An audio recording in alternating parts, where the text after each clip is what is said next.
Friends, இன்றைக்கி நம்ம பண்ண போகிறது ஒரு சிம்பிள் ஸ்வீட் ரெசிபி தான். நம்ம 3 விதமான கேசரி செய்ய போகிறோம் இன்றைக்கி. எத்தனை பேருக்கு வேணாலும் சட்டுன்னு பண்ணி கொடுக்குற ஒரு சிம்பிள் ஸ்வீட் ரெசிபினா இந்த கேசரி தான். அந்த கேசரியை நம்ம இப்போ எப்படி செய்யலாங்கிறத பார்க்கலாம். முதல்ல நான் இப்போ செய்ய போகிறது ஃப்ரெஷ் ஃப்ரூட்ஸ் கேசரி. இது நம்ம ட்ரை ஃப்ரூட்ஸில் கூட செய்யலாம் இதே மெத்தடில். என்கிட்ட எந்த ஃப்ரூட்ஸ் எடுத்து கட் பண்ணி வச்சுருக்கேன். நீங்கள் இதில் அன்னாச்சி பழம் சேர்த்துக்கலாம், பப்பாளி சேர்த்துக்கலாம், கரைகிற மாதிரி உள்ள பழம் சேர்த்துக்கிற வேணாம், மாம்பழம் இந்த மாதிரி பழம் சேர்த்துக்கிற வேண்டாம். இந்த மாதிரி நீங்கள் கேசரி செய்யும்போது பார்க்குறதுக்கு ரொம்ப அழகாகவும் இருக்கும், ஆரோக்கியமாகவும் இருக்கும். இப்போ நம்ம கேசரி செய்கிறதுக்கு பழங்கள் எல்லாத்தையும் க்ளீன் பண்ணி கட் பண்ணி எடுத்துக்கலாம்.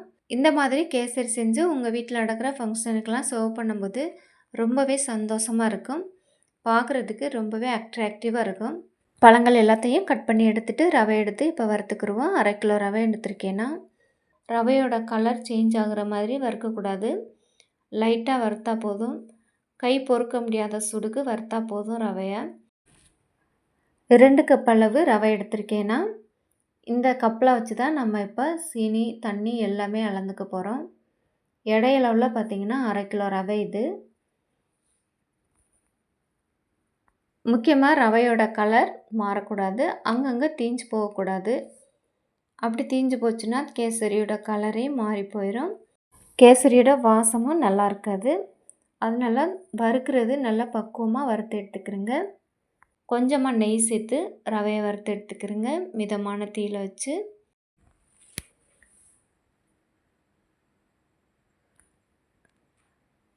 வறுத்த ரவை கூடவே நம்ம கேசரிக்கு தேவையான சீனியவும் அளந்து சேர்த்துக்கிடுவோம். நம்ம எடுத்துக்கிட்ட 2 கப் ரவைக்கு 2 கப் சீனி எடுத்துக்கிடுவோம். ரெண்டையும் இந்த மாதிரி ஒன்றா மிக்ஸ் பண்ணி சேர்த்துக்கிட்டோன்னா நம்மளுக்கு கொஞ்சம் கூட கட்டிப்படாமல் கிண்டலாம். நீங்கள் எவ்வளோ செஞ்சாலும் இந்த மாதிரி செய்யும்போது யாரோட ஹெல்ப்பும் இல்லாமல் செய்யலாம். நம்ம எடுத்துக்கிட்ட 2 கப் ரவைக்கு 6 கப் தண்ணி எடுத்துக்கிறேங்க. ரவையிலேருந்து அதே கப்பில் 6 கப் தண்ணி எடுத்துக்கிறேங்க. 1/2 டீஸ்பூன் கல் உப்பு சேர்த்துக்கிறேங்க. நம்ம எடுத்துக்கிட்ட 1/2 கிலோ ரவைக்கு மொத்தமாகவே 100 ml நெய் தான் எடுத்துக்க போகிறோம். நம்ம எடுத்துக்கிட்ட அந்த நெய்யில் 2 ஸ்பூன் நெய் சேர்த்துக்கிறேங்க. 2 ஸ்பூன் நெய் சேர்த்துட்டு கூடவே 2 டேபிள் ஸ்பூன் ஏலக்காய் தூள் சேர்த்துக்கிறேங்க. தண்ணி நல்லா சூடாகி கொதிக்க ஆரம்பிக்கும் போது அடுப்பை ஸ்லோ பண்ணிடுங்க. ஸ்லோ பண்ணிவிட்டு நம்ம கலந்து வச்ச ரவை சீனி கலவையை இந்த மாதிரி மெதுவாக கொட்டி கலந்துக்கிறேங்க. ரவையை மொத்தமாக கொட்டிடாமல் இந்த மாதிரி ஸ்லோவாக கொட்டிகிட்டே இருக்கணும், கைவிடாமல் கலந்துக்கிட்டே இருக்கணும். கட்டிப்பட வாய்ப்பு இல்லை, இருந்தாலும் நீங்கள் இந்த மாதிரி தான் கலந்துக்கணும். அப்போ தான் நம்மளுக்கு கொஞ்சம் கூட கட்டிப்படாமல் இருக்கும்.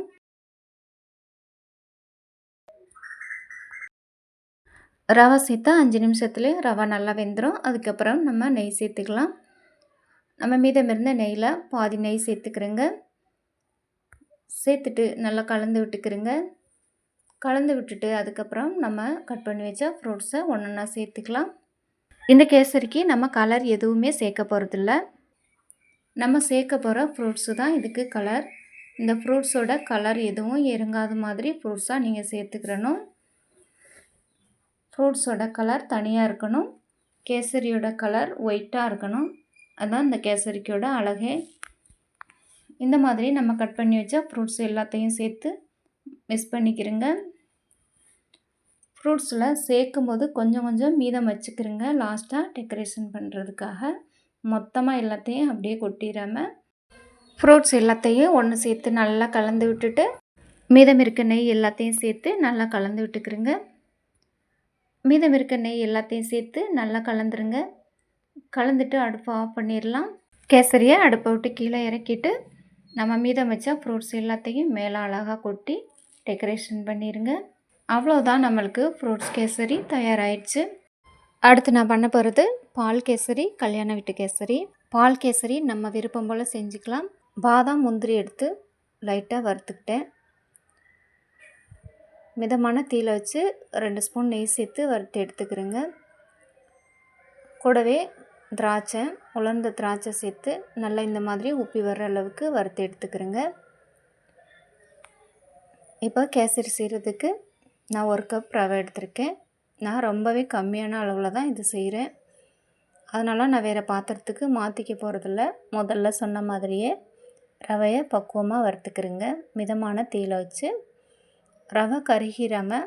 இப்போ பாருங்கள், ரவை அந்த நெய் எல்லாத்தையுமே நல்லா உறிஞ்சி ஒரு பொழு பொழுப்பாக இந்த மாதிரி இருக்கும். இந்த அளவுக்கு வறுத்து எடுத்துக்கிறேங்க. நான் கம்மியான ரவை எடுத்துருக்கிறதுனால இதை நான் வேறு பாத்திரத்துக்கு மாற்றிக்கல. இதிலையே நான் பால் சேர்த்துக்க போகிறேன். அடுப்பை மீடியமாக வச்சுட்டு பால் சேர்த்துக்கிறேங்க. 5 கப் பால் சேர்த்துக்கிறேங்க. 1 கப் ரவைக்கு 5 கப் பால் சேர்த்துக்கிறேங்க. பால் சேர்த்துட்டு நல்லா கட்டி இல்லாமல் கலந்து விட்டுக்கிறணும்.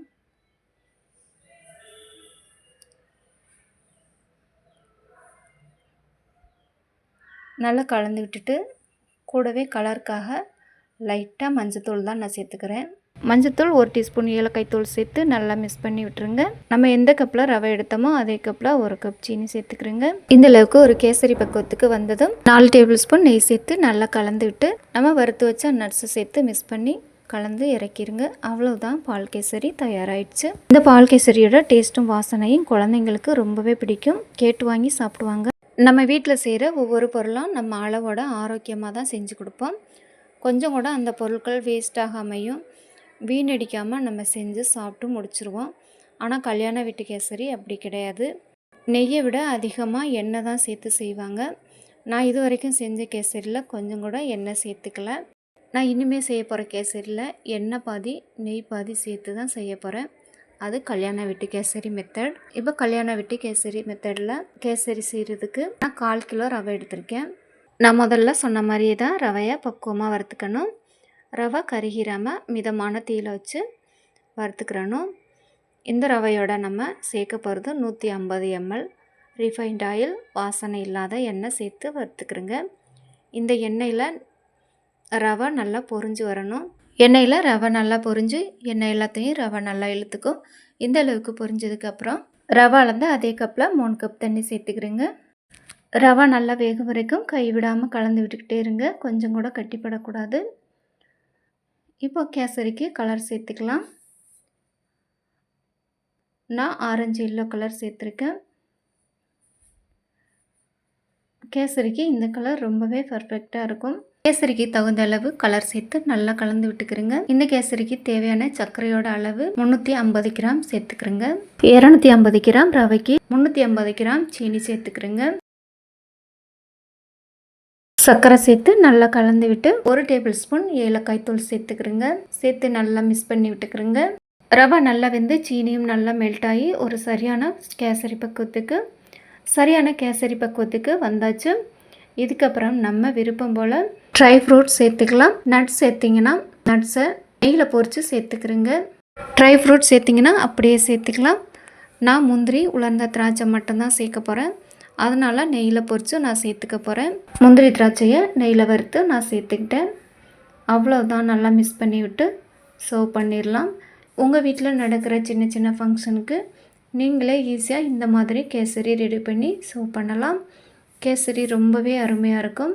இந்த கேசரி கொஞ்சம் கூட கையிலையும் ஒட்டாது, கரண்டிலையும் ஒட்டாது. ஃபஸ்ட்லேருந்து லாஸ்ட் வரைக்கும் நீங்கள் ஃபங்க்ஷனுக்கெல்லாம் சர்வ் பண்ணும்போது கேசரியோட பக்குவம் தளத்தலன்னு அல்வா போல் செம்ம டேஸ்ட்டில் இருக்கும். எவ்வளோ நேரம் கழித்து நீங்கள் சர்வ் பண்ணாலும் கேசரியோட பக்குவம் அப்படியே தளத்தலன்னு இருக்கும். நான் பண்ண 3 விதமான கேசரியும் 3 விதமான டேஸ்ட்டில் ரொம்பவே அருமையாக இருக்கும்.